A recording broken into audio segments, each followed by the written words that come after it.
of the more craven, disgusting things that I personally have ever witnessed in the context of this conversation. Yeah. Just woke up.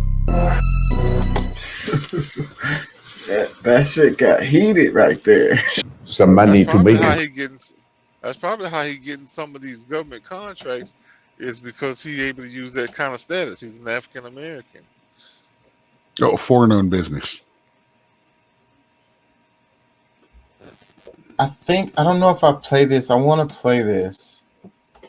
So I meant to play this. We put emphasis on what I said before, public-private partnerships, which we accompany.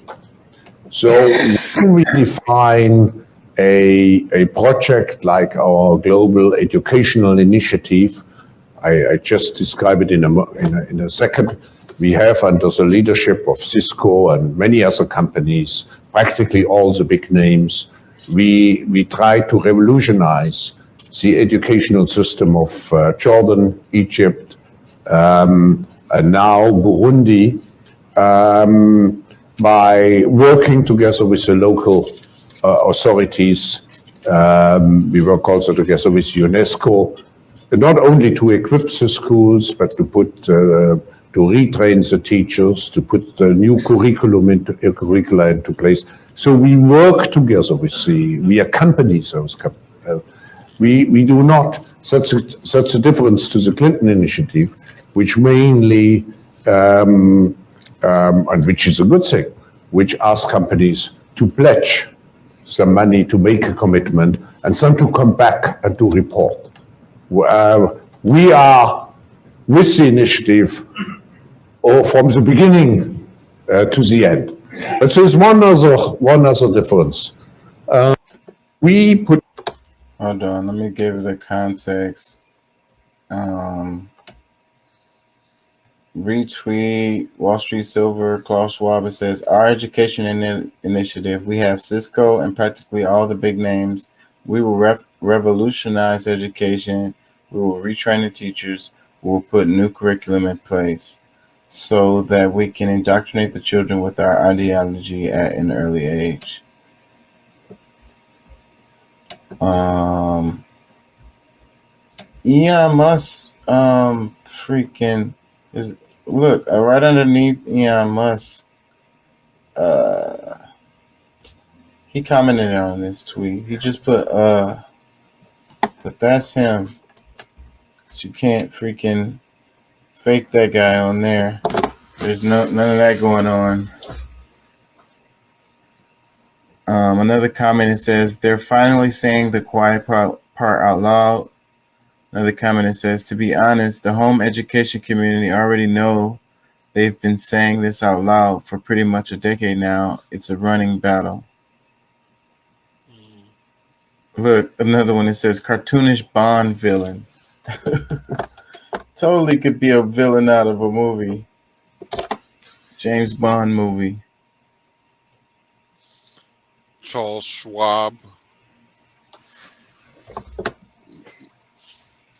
Klaus Schwab. I don't know. Yeah, Klaus Schwab. Yeah, something like that. I know it's this dude. That's the guy that's everybody's that's been following him and his ideas over the pandemic, creating the pandemic and this, that, and the third. You know, his book he wrote that goes over pretty much all of it, pretty much in detail. But the exercise wasn't supposed to work this well.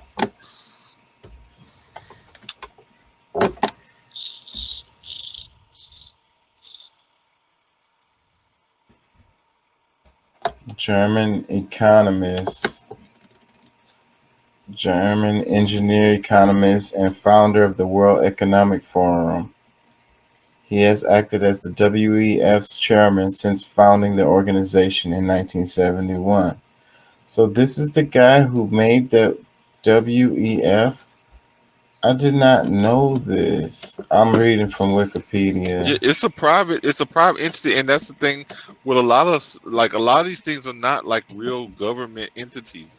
These are all private organizations that, you know, they let people in, certain people in. Yeah, they call them non-NGOs, but they act as like It government. sounds government. They make it purposely, just like the Council for Foreign Relations. Like a lot of people think that's a government entity. No, it's private. Like these are private entities that go around making decisions for the world, the governments, and things like that. I did not know this guy. I have been seeing him, but this is something new I'm just learning right now. So Klaus Martin Schwab, born This is how 1930, 19, this. uh, Oh, I'm March sorry. 3rd. Let me read a little Go bit. ahead.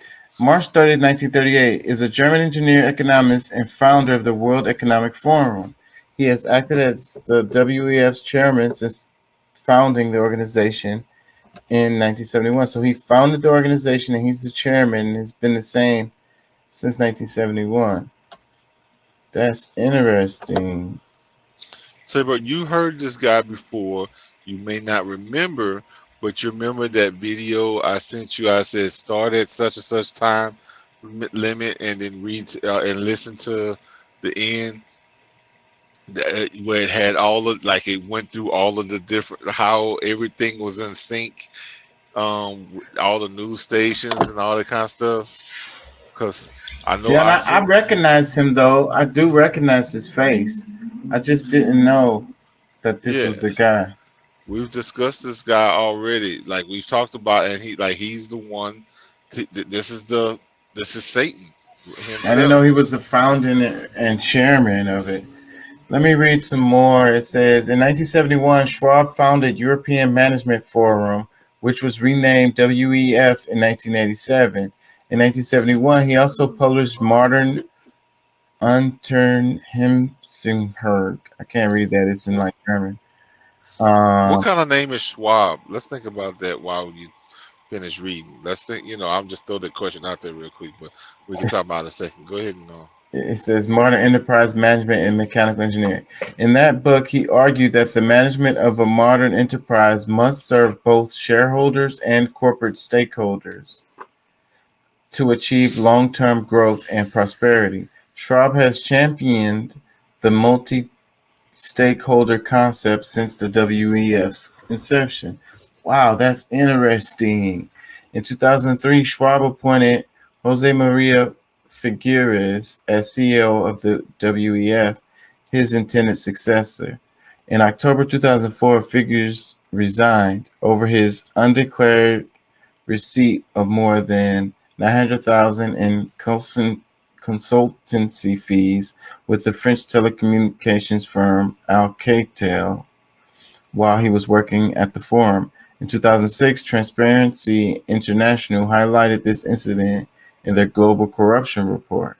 In 2015, the WEF was formally recognized by the Swiss government as an international body.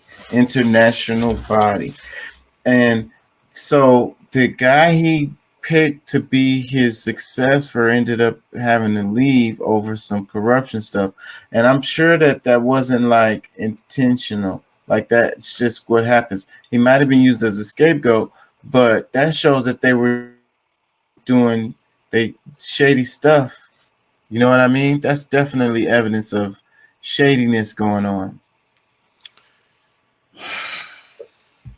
Yeah. This is so interesting.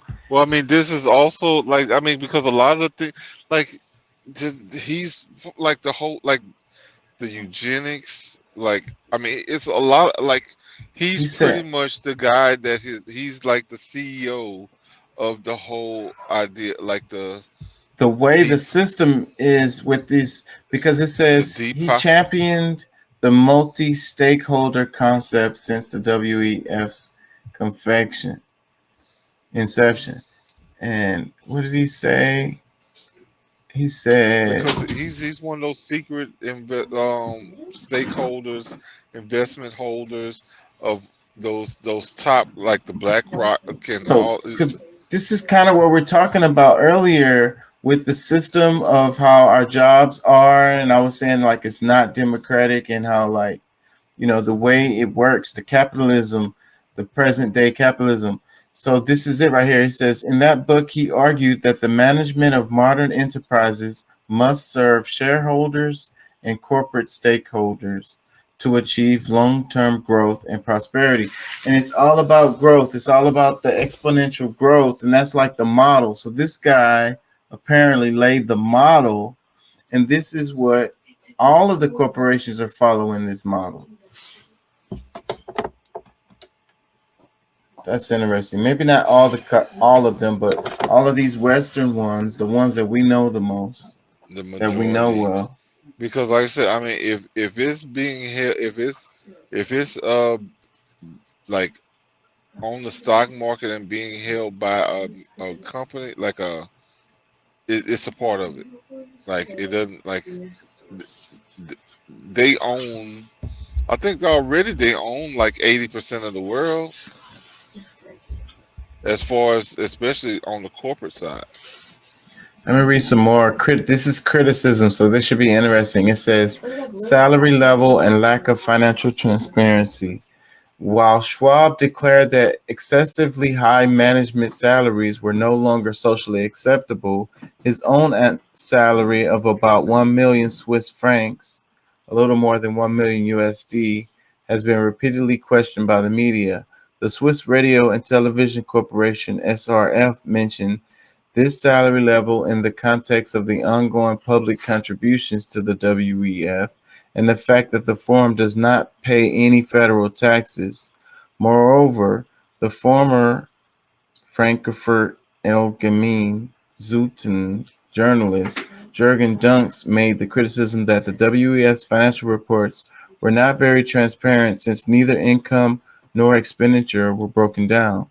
Schwab has also drawn ire by mixing the finances of the not-for-profit WEF and other for-profit business ventures. For example, the WEF awarded a multi-million-dollar contract to U.S. Web in 1998.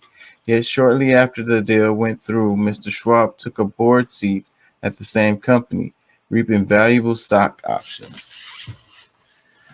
So yeah, that like all sounds shady, shady. All right, all of this. This is more than sound shady to me. Shoot. Remember the time? So, and then they saying, okay, he makes $1 million. That's the salary. They're criticizing him for that because it's like ongoing public contributions. So, what do they say? Socialism for the rich and rugged capitalism for everyone else. So it's like this big ass company. What the hell they need money from us for anyway?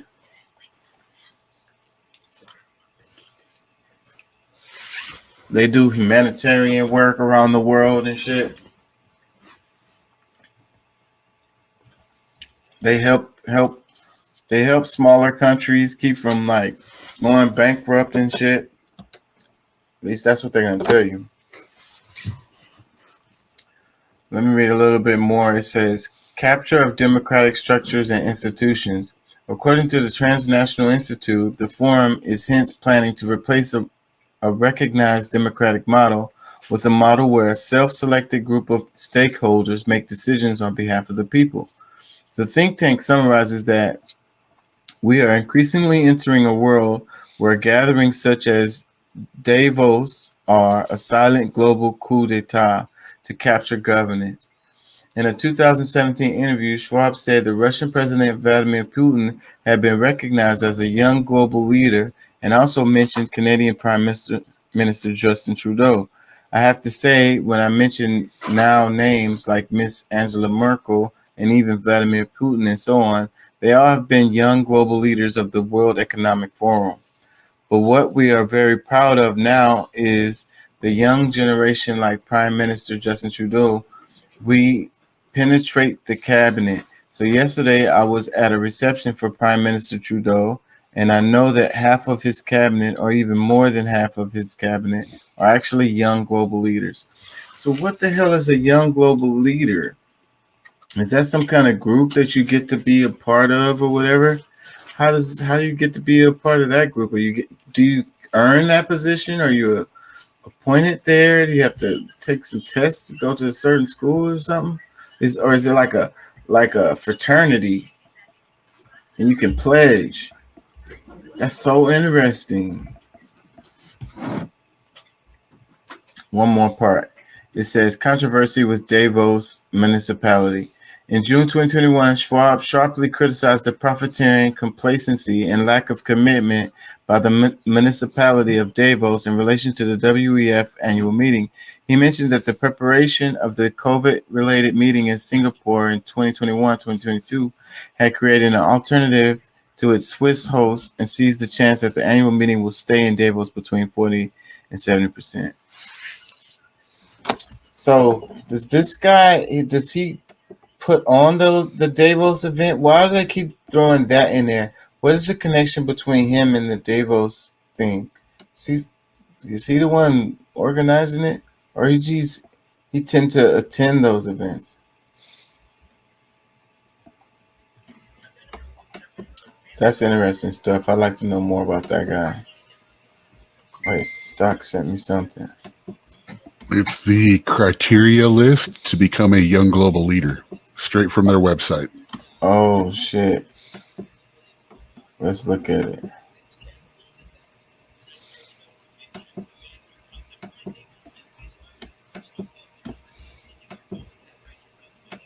So it's a thing. It's a real thing. Nomination criteria. For almost 2 decades, young global leaders have led their countries, served their communities, and launched groundbreaking initiatives to inspire new ways of doing business. Okay. Nominations. Thank you for your interest in submitting a nomination for the YGL community. The nomination cycle for YGL class of 2023 is now closed. Selection criteria are between 28 and 38 years old at the time of nomination. Damn, I don't get to pick that. Has 5 to 15 years of recognized achievements, leadership, and outstanding professional work experience. Okay. Demonstrates a personal commitment to serve society at local and global levels, has an impeccable record in the public eye, good standing in their community, self-awareness, and a desire to learn. Another one, candidates from the corporate sector must manage a corporation or division and must hold one of the following titles or equivalent: President, Chair of the Board, Chief Executive Officer, Managing Director, Managing Partner, or Publisher. At the startup SME level, Chief Executive Officer of Chair of Board is preferred.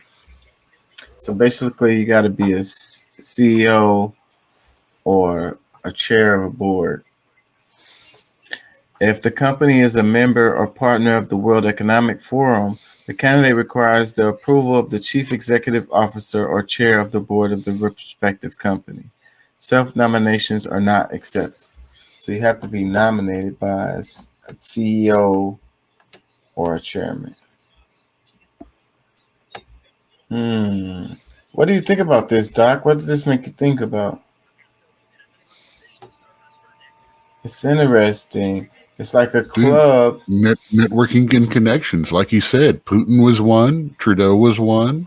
He had a meeting with Trudeau and he knew half of the people in the room from being global leaders. So it's a, rub elbows, hobnob. It's one of those, if you can get in this club, you got it made. Yeah, man. That sounds like the whole globalist thing that they be talking about, the damn global agenda, the new world order type stuff, like, but scary behind the scenes, and then like skull and bones type, like. I'll bet you that the lowest amount of income that a single member of that fraternity or whatever you want to call it makes is probably 6 figures. Yeah. So I it's would say 100,000 just because, but I'd say more likely the low end, the bums, the can I crash on your couch kind of people from that group, probably have incomes of $250,000 a year. yeah, yeah.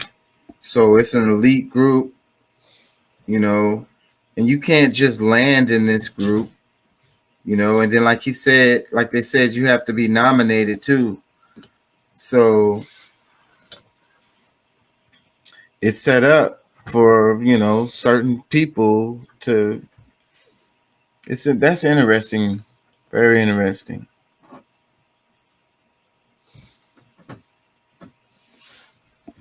Man, I'm tired. Now, I mean, this is the nomination criteria. There's links up to a little more about what they do and who they are and stuff like that. It wasn't on. Impact, journey.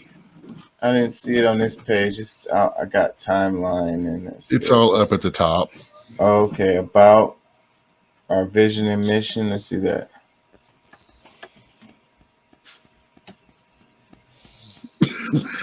The Forum of Young Global Leaders accelerates the impact of a diverse community of responsible leaders across borders and sectors to shape a more inclusive and sustainable future. Oh, so who brought this together? Our growing membership of more than 14,000 members and alumni of 120 nationalities includes civic and business innovators, entrepreneurs, technology pioneers, educators, activists, artists, journalists, and more.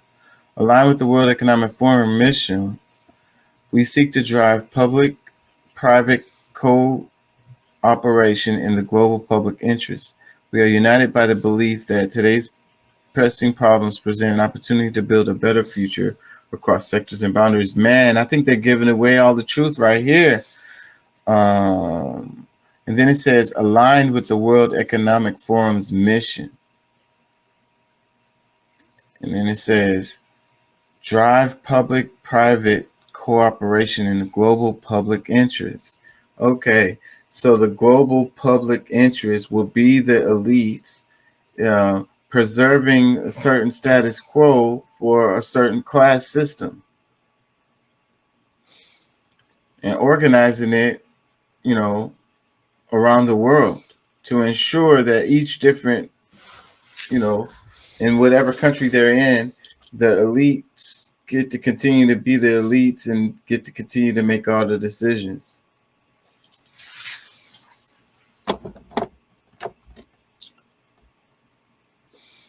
Generosity, authenticity, respect, impact. So that's their principles. Man. Okay, history. Klaus Schwab, founder and executive chairman of the World Economic Forum, created the Forum of Young Global Leaders in 2004 to help the world meet increasingly complex and interdependent problems. His vision was to create a proactive, multitask holder community of the world's next generation leaders to inform and influence decision making and mobilize transformation. Through the Forum of Young Global Leaders, Klaus Schwab envisioned facilitating earnest dialogue and friendship across cultures to bridge divides, fostering fresh thinking and dynamic new ways of collaboration to shape a more positive, peaceful, and prosperous society. Positive, peaceful, and prosperous society. Can't believe you. And then so it's the Charles Schwab guy. He's the one who even made this whole thing. Damn, this guy is powerful as hell. He's got the WEF, and then he the one who made the damn fraternity for the elites. No, that's what this is. This is the global forum for young leaders for the WEF. It is part of the WEF. Yeah. That's interesting stuff, man. He's getting the best and the brightest together. He's got his handpick of them to do his stuff going on, and the rest of them go out and make shit tons of money. Man, that's interesting stuff. Yeah, I just learned some stuff today, definitely. I will be thinking about this in the future and incorporating it into, because I love to think about the global context of, we look at politics a lot on this show, and I like to look at the global context of it. And then we was talking about the poles of like the BRICS, versus the West, if you will. And so then it's like this dynamic of these NGOs, or what did they call them? Global something. What did they call it? And so, but they don't really have, they clearly don't have an allegiance to any one nation or whatever, one nationality or one country. So thinking about that and the polar global world that we live in, what is the impact that groups like the World Economic Forum have on this global balance between these countries and these polar, balance, if you will? I wonder about that, because he said Putin was in there, and then you got Justin Trudeau. So then right now it's like a proxy war going on in Ukraine between the United States, well, NATO versus Russia, if you will. And so Canada will be a part of the NATO, right? So that's weird how they would be a part of the same fraternity, if you will, and be on opposite sides of like some, global conflicts that's going on. And what do they do after, later on they go to the meetings and chop it up about it and shit? It's like, I don't know. I wonder about that. I wonder if it's like the way we look at politics and the Democrats and the Republicans and playing good cop, bad cop. I wonder if that happens on a global scale with these poles or these, powers that be, as far as these national powers.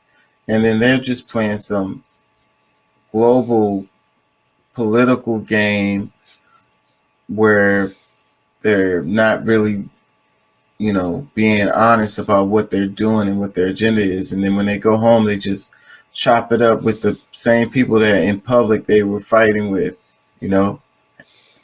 all their kids go to the same colleges and they're just hanging out and chopping it up at soccer practice and shit.